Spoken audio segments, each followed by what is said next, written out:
Welcome to my show. I'm a guest here. Her name is Kathy Healey. Mrs. Kathy, how are you doing, ma? Happy to be here. So happy to have you on my show. Happy to have this opportunity. Also, so very much happy to have you on the show. Thank you so much, Mrs. Kathy. Firstly, you are an author. You're also a sommelier and a community advocate. Can you please, Mrs. Kathy, discuss more about yourself and how you are doing currently now, Mrs. Kathy?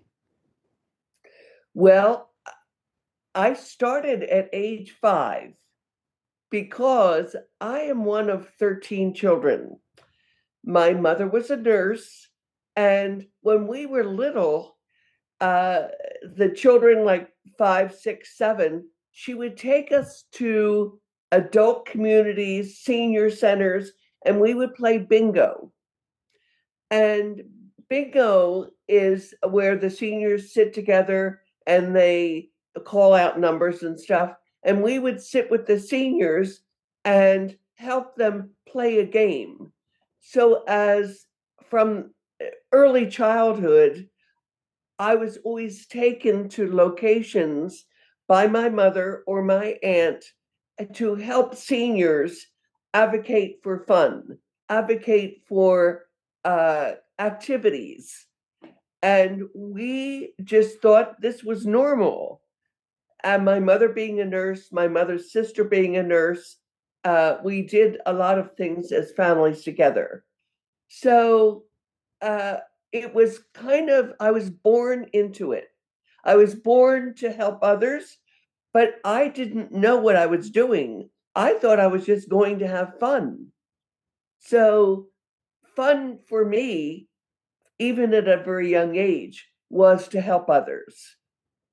As I got older, we would help maybe clean a church or help a neighbor uh, maybe with babysitting if the mother had to go to like a doctor or a hospital, or another mother was giving birth to another child. My mother would send us over to neighbors to help and to assist other people, which we thought is a neighborly thing to do. You just when we were young, we were just told what to do, and we did it. It was simple. That's beautiful. That means you had a very, very lovely childhood, and during that time there was nothing like the phone or laptop that has, this so much distraction. So there was just giving the order and the order just has to be done, during that time. It would be a very, very beautiful time. And I want to like from your experience, I can see you've had a lot of experience as a community advocate and someone who has had a lot of experience from the childhood. Have you tried to write any book or are you planning to write any book in the coming future? Kathy. I actually have written and published 3 books, okay? And you're not aware of them. One is a children's book of how my mother initiated uh, empathy for people who need to learn about the world. So it's about my mother and the children, the grandchildren, and the great grandchildren, how she encouraged them to go out into the world to learn about others, learn about other um, advocacy, learn about how other people live, how other people learn. So I also wrote a book about my mother and her life with my father, and it was a life of being battered. My mother was abused by my father, and he would slap her around and he would eh, hurt her, but then he would expect her to, have sex and be with her. He was dominant. He was trying to be dominant over her, and eventually she kept getting pregnant, and they were all 13 children were single births. So my book is about the legacy of my mother of teaching us how to learn and how to respect others. And my third book is about me and my my lifestyle and how I would go out and do fun things with fun people. So they're my three books. That is very, very lovely. That means your mother loved to teach the children how just to have the sense of exploration, to learn new things. I think that is very, very beautiful. And I would like to know if your mother is still alive because you really, really loved your mother. I adored her. She was, now I didn't know any different. I know now as an adult, many children do not get along with their parents. Many children, and not all mothers and not all fathers are uh, advocacies for children. They abuse their children because they want to be dominant. I am what is called a CASA, CASA. It means uh, Child Services Advocate for Foster Care Children. I have children in foster care. They don't live with me. I advocate in the home, in the school, in the courts. I do that presently, and I've been doing that about 20 years. Mm. So I love my mother, but not all children love their mother, and not all mothers are kind. Yes, completely agree. And that also shows that even I myself as a person, I do love my mother. I really loved her, but mine was very, very early. Losing a mother at a very early age. I was in my teen when I lost her. So I didn't really add that mother, empathy and stuff like that. So I would like to also dive to the point of the community advocate. Your mother has done many things when it comes to community, and you too, you are also doing it in the time today.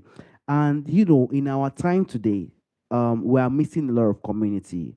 Everybody wants to be on the internet, everybody wants to do things on the internet. So community is really, really fading. So I would like to know, we do know that, your mother also was one of the main reason that inspired you to become a community advocate. But with other experience, what things you feel like also inspired you to become a community advocate, Mrs. Katie? My inspiration was when you go to school, when you play outside, there's always children who have less than you. They have less food, less clothes, and you can see they have less love because they don't want to go home. They don't want to go home to their mother. So the what inspired me was looking, learning, and being out in the world to play and see for yourself that I'm blessed. So I need to give to others what they don't have at home. And it's some people don't see it. I pretty much had a lot of love to give from my mother to me and me to others. And that shows how the love those children and those people are going to have. They will really love. The children love a lot of play stuff and stuff like that. They love things that are more of fun, which is really, really inspiring. And you have definitely had a lot of challenges and also qualities that you feel like one needs to have to become a community advocate, Mrs. Katie. What challenges do you feel like are you've personally faced, and what do you think are the qualities someone needs to have if someone wants to, chase being a community advocate, Mrs. Katie? The challenge that was a couple questions, and the challenges I face are time. How do you have the time? I am 78 and I have right now 9 jobs. Now, how do you have 9 jobs? I'm what is called a banquet server, a sommelier, and of course, this is Las Vegas. I live in Las Vegas, and the deal is there's many other hotels that need workers, and from one side to another. So the 9 jobs are not in the same hotel. It's from Bellagio to Mandalay Bay to Caesar's Palace to Wynn to the Venetian. Different people need workers at different times, and that's what I do. I'm also a bartender. I tend bar. So my challenges are time. I have a husband. I have 4 children, 11 grandchildren, and I'm sorry, 8 grandchildren. 3 are distant right now. And of the 8 grandchildren, 7 are girls. So I advocate for girls a lot. But the challenges are, how do you have time to work, do the challenge of volunteering and getting there, and feel you're appreciated? A lot of people think, how can I give my time away from my family? I don't have, some people give time to their dogs, their cats, and other animals, and they just, people look at me and say, why don't you stay home and pay attention to your husband? Well, he's a grown man and he can do for himself.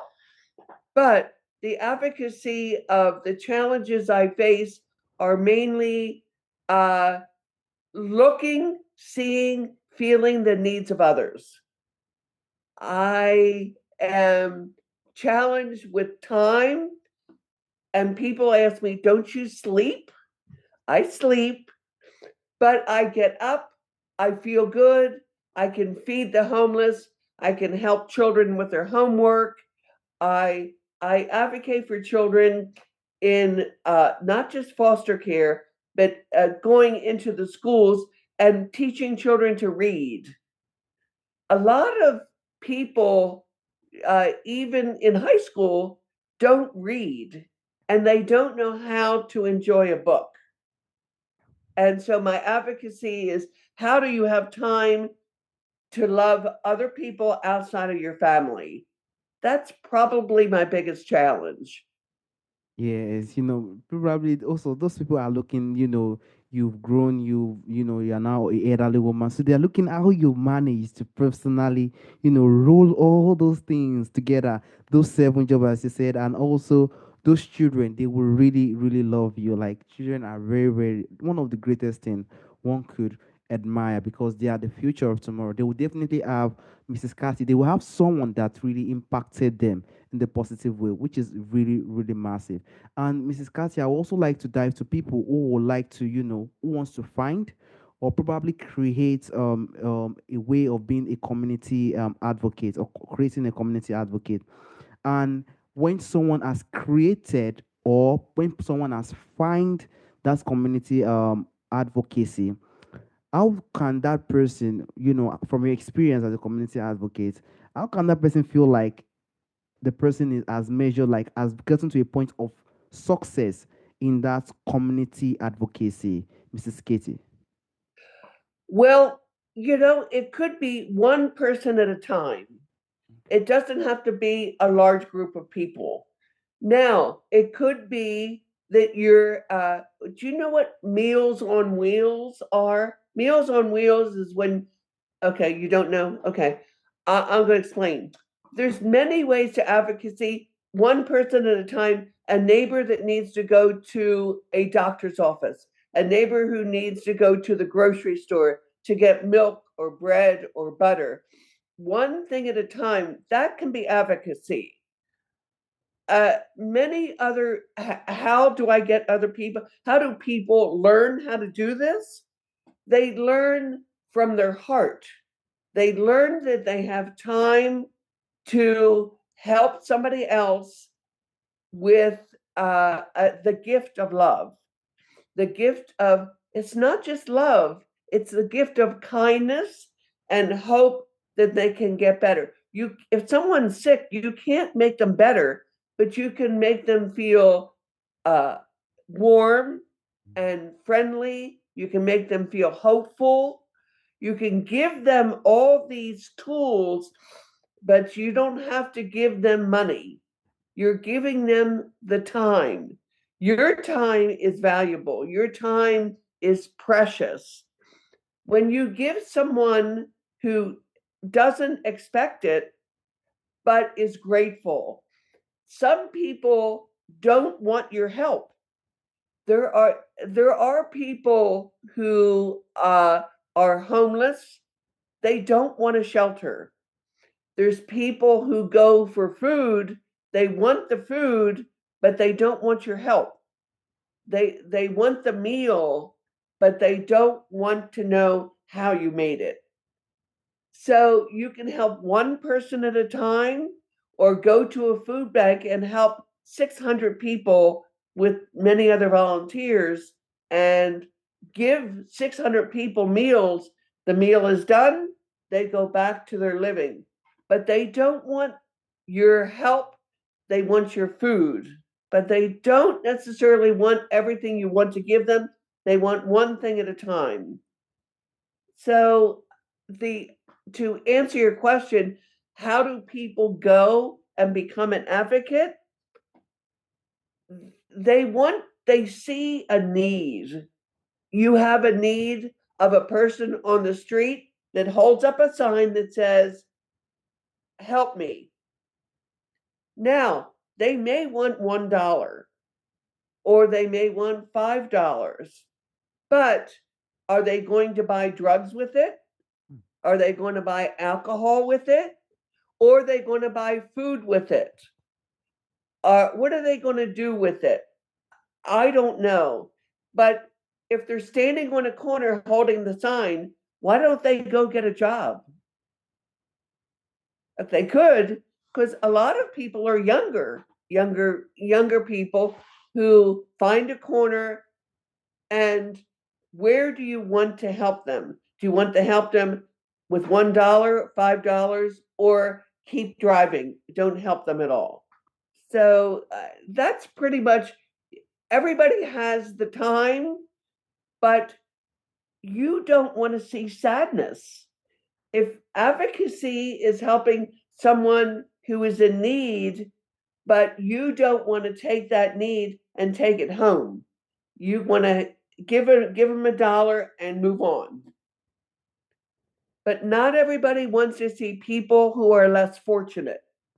Mrs. Katie, what you said currently now is very, very powerful, honestly speaking, because even for someone to become a community advocate, the person can decide to, it doesn't matter how many the person is, you can do it can start from early one-on-one basis or any way. And it is really, really powerful because a lot of people, we used to normally hear it, even on the internet, everybody needs help, everyone needs help, but some people, it might not be, it could be encouragement, it could be one information that could really, really help them in many ways that could build them to become the success they normally need. And we just hope that the world become a better place because it is really, really powerful, honestly speaking. It depends on how, because it's very difficult to help too, it's really, really difficult, and it's also good, but someone have to make sure that he or she is on the right path when it comes to assisting or even helping one another. It doesn't matter whether it be money or it depends on how one can be encouraged, how one can be built.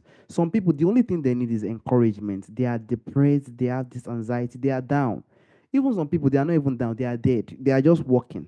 Honestly speaking, the only thing they need is that encouragement. Honestly speaking, They and need, I think they need kindness, yeah, to be kind, to be kind and gentle. You can be kind, but if you're rough with them, they'll turn away. You need to be kind and gentle at the same time, both things together.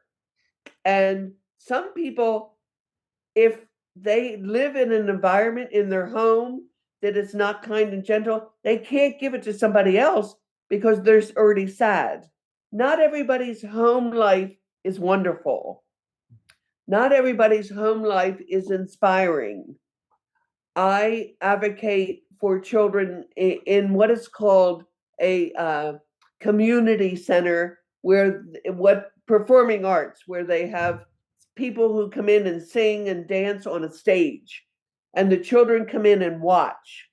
I help in a library where children want to learn how to read, but they can't figure out what book they want. So you want to be there and you want to be kind, gentle, and helpful, and give them one thing at a time. Don't try and change their whole life. Change one thing at a time. honestly speaking, and that one thing can be what we make that person just thrive in life and become tremendous things, honestly speaking. Because some people, it's just a word. Why not do it this way? Even one time I was down to one point, like I was down to the point that I had to ask for encouragement, and the person was just like, "Why can't you do this?" And honestly speaking, my brain was not even flashing there. I was just like, it was there. I was like, "Yes, I'm a computer science student. I can study cyber security. I can be, wow, that's and I never thought of it. Honestly speaking, that is how advocacy work. Some people do not know how it, but giving them that word could really go a long way. I want to sincerely thank you for this insight. This is a very, very big discussion. Honestly speaking, this is something people need to understand. It is not all about everything. It's not all about going to the point by helping to the point that you just tremendously. That is not how it works. It works in probably encouragement, something that could add value in one way or the other in that person's life that could build that person to the next stage. That is really, really powerful. I want to sincerely thank you for the insight on that, Mrs. Cathy. And Mrs. Cathy, there's no question I normally ask during the end of the show. I know from your personal experience, you've had a lot of, forefathers experience when you were a child. There are a lot of things that do exist during that our forefathers' time, and many of it are missing in our time today. If there is anything or anyone you would like to bring back to our time today, what do you think that thing will be, Mrs. Cathy? There, because I'm older, I probably maybe know 10 people who have given me influence I would like to have back into my life. And, but talking about things you just mentioned, sometimes it is just one word. You don't have to say many, many things. You want to say one word, but it doesn't actually have to be a word. It could be just a smile. You Hmm. can just smile. But to answer your question, uh, who would I bring back into my life? Uh, yes, my mother. Um, I have a couple siblings who have passed away, and of course, you want them back in your life. The most powerful, uh, the most powerful person in my world, it's probably my children. Uh, my children give me encouragement to go and help other children. Hmm. My children give me their love back to me, and but they don't live here. I don't live near my children. I don't live near my grandchildren. And sometimes you want to have people close to you that are far away. They could be in another country. They could be someplace because they're deceased. They're in your mind. They really haven't left you. They're always in your mind, in your heart, and you want to bring them back. Bring them back to give you more. You have bad days. I have bad days. You have bad days. But just think of the person on the street that has a bad day every day. They have to go look for food. They have to go look for how to cross the street. They have to look for where is their next piece of clothing. And some people, for I don't know why, but they have a dog or a cat. So they're feeding their children, they're feeding, but the dog is a kind of kindness that gives you constant love, constant attention, constant adoration. So they get it from an animal. And I've had animals in my life, and her name was Beverly, and she was a Rottweiler. And Beverly was fun. She was just full of life, and I had her for about 9 years. Rottweilers don't live, so it doesn't have to be a person. It could be an animal that gave you so much love, then you give back out the love to other people. Some people need. Do you ever see people coming through the airport and they have a dog under their arm? They need that dog. They need that constant encouragement, constant adoration, constant attention. And the animal doesn't know any better. It just keeps giving. Completely agree. Animal doesn't know anything, most especially dog and cat. I think those are the two animals I know people normally have most of the time. Those give that constant attention and love, and it really helps. It really helps in many ways. It has helped a lot of people to feel like they are loved. This this life that we have now is a really really tough one. I have to be honest. It's really tough. I don't know how it is during your own time, but during our time here, it's not easy. It's really tough. The community is fading. A lot of things are fading. A lot of people are being misled massively. Yes. Seriously, it's really powerful. This time we don't know how it's gonna hit. We don't know how it's gonna stop, but we hope that better things comes in the coming future. Mrs. Scotty, I want to completely thank you for the time and the opportunity that you've given the audience and I myself on community advocacy, which is really, really powerful. Thank you so much, Mrs. Katie. Wonderful. You know what? It's all about communication and finding time to give to each other to make our lives better and stronger. Exactly. Completely agree. Have a wonderful day, Katy. Bye bye. Have fun.